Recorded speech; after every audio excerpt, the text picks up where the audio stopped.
नमस्कार, मैं डॉक्टर अजीत भारती। आज आपके लिए हिंदी विषय के अंतर्गत हम हिंदी व्याकरण में जो अपना वाक्य पर आधारित प्रोजेक्ट वर्क लाएं कि छात्र प्रोजेक्ट वर्क जब हम उसको देते हैं वो किस तरह से बनाता है।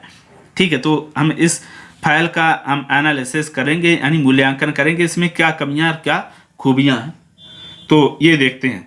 ठीक, तो देखो बच्चे ने जो पेज लिया है वो कलर पेज लिया है और स्कूल का नाम लिखा है, कक्षा, विषय और ये शीर्षक भी लिख दिया रचना के आधार पर, छात्र का नाम, आचार्य का नाम, सत्र, यानी सब कुछ पूरा सही सही लिखा है, कुछ भी छूटा नहीं, बहुत सिंपल वे में लिखा है, बहुत ज़्यादा उसमें करने की उसने कोशिश नहीं की है, लेकिन ठीक है। देखो इसमें उसने एक चीज़ देखनी पड़ेगी कि ये देखो हिंदी वर्ड बना दिए पूरे में, अलग अलग जगह पर दिखेगा, बहुत ही अच्छा, यानी कंप्लीट है, कोई दिक्कत नहीं है। अब दूसरा फिर आता है वाक्य। तो देखो वाक्य में उसने का पूरा बना दिया, का पूरा नहीं बनेगा, हलंत लगा देते हैं, अब सही हो जाएगा।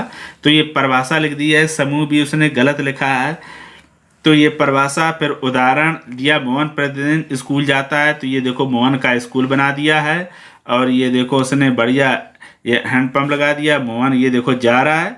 ठीक है, तो ये हो गई रचना के आधार पर उसने फिर यहीं पर वाक्य के भेद लिख दिए हैं, और ये देखो 3 भेद हैं, सरल में संयुक्त।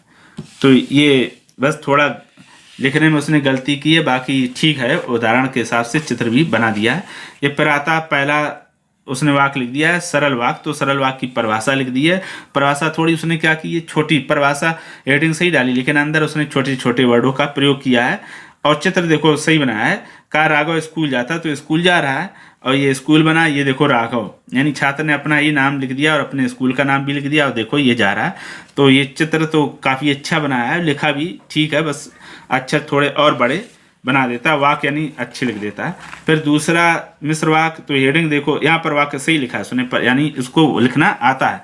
परिभाषा लिख दी, परिभाषा के बाद उसने बताया भी कि ये योजक शब्द आते हैं। तो गांधी जी ने कहा कि झूठ मत, हिंसा मत करो, तो उसने क्या किया, गांधी जी का देखो चित्र भी बनाकर अलग से चिपका दिया है। तो कुल मिलाकर ठीक है, बशर्ते उसने क्या किया, अंदर थोड़े और अक्षरों को ये बहुत अच्छे सजाकर और बड़े आकार में बना सकता था, एक बस इतनी कमी, बाकी ये ठीक है। फिर अगला तीसरा संयुक्त वाक्य लिख दिया, परिभाषा और योजक शब्द। उदाहरण दे, मोहन स्कूल जाता है और अंकित पुस्तक पढ़ता है, तो स्कूल जाने का चित्र नहीं है, पुस्तक का चित्र बना दिया। तो इस प्रकार से उसने बहुत ही कम समय में ये पूरा प्रोजेक्ट तैयार कर लिया होगा। तो ये हो गया आपका जो ये संयुक्त वाक्य का पहला सीरीज था, यानी पहला भाग था, वो हम आपके सामने लेकर आए थे।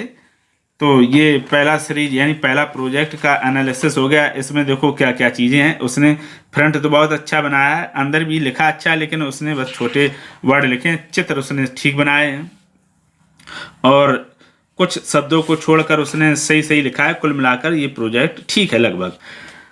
तो चलो फिर ये यहीं समाप्त होता है एनालिसिस। धन्यवाद।